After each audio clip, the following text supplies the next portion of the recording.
দর্শক, আশা করি সবাই ভালো আছেন। পবিত্র রমজান মাসের শুভেচ্ছা জানিয়ে আজকে এই ছোট্ট ভিডিওটি শুরু করছি। রমজান আমাদের জন্য আত্মশুদ্ধি, ধৈর্য এবং আল্লাহর নৈকট্য লাভের একটি বিশেষ সময়। এই পবিত্র মাসে আমরা রোজা রাখি, বেশি বেশি ইবাদত করি এবং অসহায় মানুষের পাশে দাঁড়ানোর চেষ্টা করি। রমজান আমাদের শেখায় ধৈর্য এবং সহমর্মিতা, আত্মসংযম। আর এই রমজানের শেষেই আসে সবচেয়ে আনন্দের দিন, হচ্ছে ঈদ। সবাইকে স্বাগত। ঈদের অনেক অনেক শুভেচ্ছা ও ভালোবাসা। ঈদ যেন আমাদের সবার জীবনে নিয়ে আসে সুখ, শান্তি এবং সমৃদ্ধি। আপনাদের সবার রোজা ও ইবাদত কবুল হোক, এই দোয়া করি। ভিডিওটি ভালো লাগলে লাইক, কমেন্ট, শেয়ার করবেন আর আমাদের চ্যানেলটি সাবস্ক্রাইব করতে ভুলবেন না।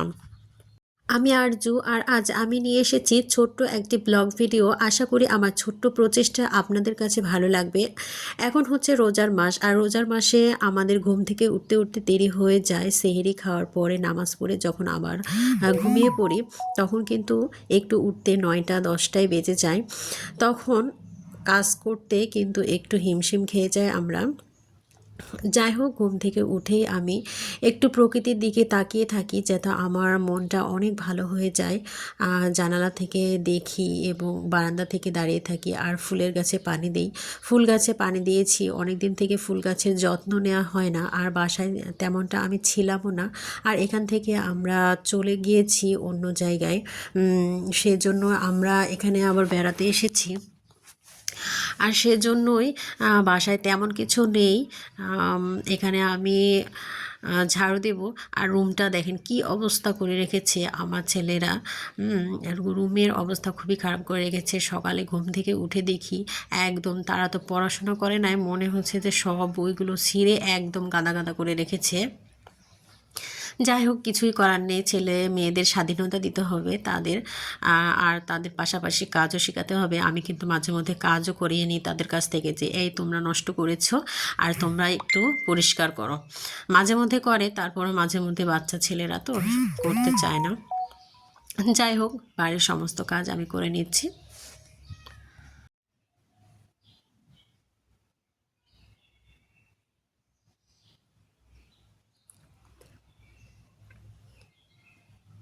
পুরো ঘরটাকে আমি ঝাড়ু দিয়ে নিচ্ছি, একদম সুন্দরভাবে ঝাড়ু দিয়ে নেব। এরপরে একটু মুছেও নেব। এরপরে চলে এলাম রান্নাঘরে, আর রান্নাঘরে এসে দেখি অনেকগুলো থালা বাসন জমে গেছে। এগুলো থালা বাসনগুলো আমি ধুয়ে নিচ্ছি।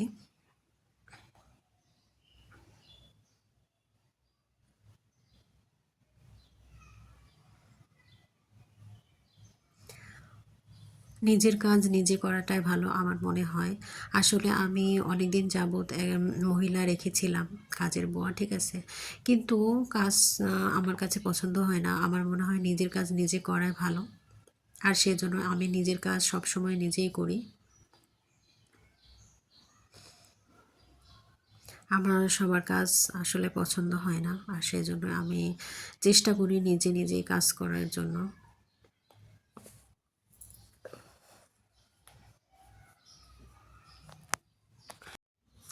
আমার ভিডিওটি দেখতে দেখতে যারা এ পর্যন্ত চলে এসেছেন, এখনও লাইক করেন নাই, প্লিজ একটু লাইক করে দিবেন।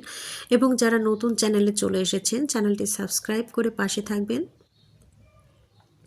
এখানে আমি কাপড় ভিজেছি অনেকগুলো, সেগুলো কাপড়ও আমি পরিষ্কার করে নেব। আর পরিষ্কার করে নিয়ে এখানে আমার ছোটো বেবি আছে, ছোটো বেবির জন্য আমি নাস্তাও তৈরি করে নিয়েছি অলরেডি। অনেক কাজেরই ক্লিপ নেওয়া হয়নি, আর নেওয়া হয় নয় সেরকমভাবে। আমি এখানে নাস্তাও তৈরি করে নিয়েছি, খিচুড়ি রান্না করেছি, আর খিচুড়িটাকে খেতে দিয়েছি, সে একা একাই পানি খাবে। আর এখানে আমি খিচুড়িটা গরম অনেক, সেজন্য আমি এটাকে একটু ঠান্ডা করে নিচ্ছি। আর ঠান্ডা করে আর খেতেই চায় না, খুবই মানে তারা মানে খুবই করে খাওয়াতে হয়, দৌড়াদৌড়ি করে, আর পেছে পেছে দৌড়তে হয়, খুবই করে খাওয়াতে হয়। আর একটু পরে দেখছি ঘুমিয়েও গেছে। আমরা রেডি হয়ে গেছি, আর রেডি হয়ে গেছি বাজারে যাওয়ার জন্য, আর ঈদ মার্কেটে যাওয়ার জন্য আমরা রেডি হয়ে গেছি। আমাদের গাড়িটাও চলে এসেছে অলরেডি। আমরা গাড়িতে উঠে একদম ঈদে মার্কেট করতে যাব, সবারই তো মনে আনন্দ। একদম উঠে গেলাম। এরপরে আমরা সবাই মিলে চলে যাব বাজারে।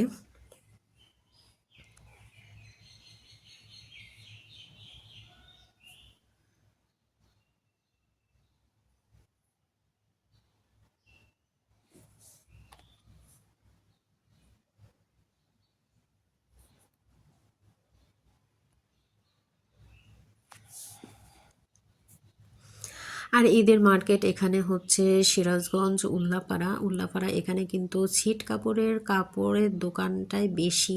এখানে তেমন মানে ভালো কিছু মানে নেই, এখানে তো গ্রাম এলাকা। আর এখানে বেশিরভাগই ছিট কাপড় থাকে, আর থ্রি পিসও দেখা যায় মাঝে মধ্যে অন্য অন্য দোকানে। কিন্তু আমরা এসেছি অ্যাকচুয়ালি পাঞ্জাবির কাপড়ের কেনার জন্য, আর পাঞ্জাবির কাপড় কেনার জন্য এসেছি এখানে। সবগুলো পাঞ্জাবির কাপড়ই দেখা হচ্ছে, আর হচ্ছে আমি তো বসেই ছিলাম, আমার হাজব্যান্ড যা করছিলাম, আর আমি মাঝে মধ্যে একটা দুটা দেখছিলাম যে কেমন লাগে।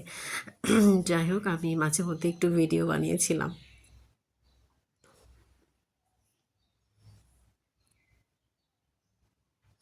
আর পাঞ্জাবি সম্পর্কে আমার কোনো আইডিয়া নেই।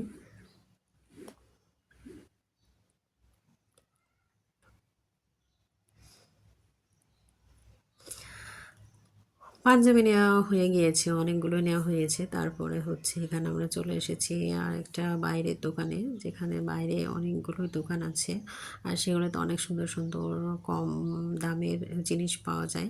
আর সেখান থেকে আমি একটা চয়েস করে নিলাম একটা ক্যাপ, আর ক্যাপটা পরে আমার মেয়েটা অনেক সুন্দরভাবে গালে হাত দিয়ে মানে দাঁড়িয়ে আছে, মানে পছন্দ হয়েছে তার। আচ্ছা যাই হোক, পছন্দ হয়েছে, আমার খুবই আনন্দ লাগলো যে পছন্দ হয়েছে। আর এই যে উল্লাপাড়া মার্কেট, আর মার্কেটটা মোটামুটি ভালো, কিন্তু একটু রোজার মাস গ্যাদারিংটা একটু বেশি।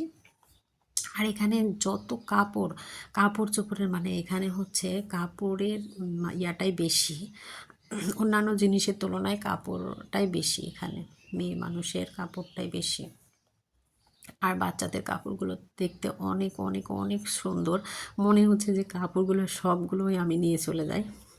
যাই হোক, অনেকগুলো বেছে নিয়েছি, আমার কাপড়গুলো ভিডিওটি কেমন নিয়েছিলাম। লাগলো আপনাদের কাছে কমেন্ট বক্সে অবশ্যই জানাতে ভুলবেন না। সবাই ভালো থাকবেন, সুস্থ থাকবেন। আবারও নেক্সট ভিডিওতে দেখা হবে।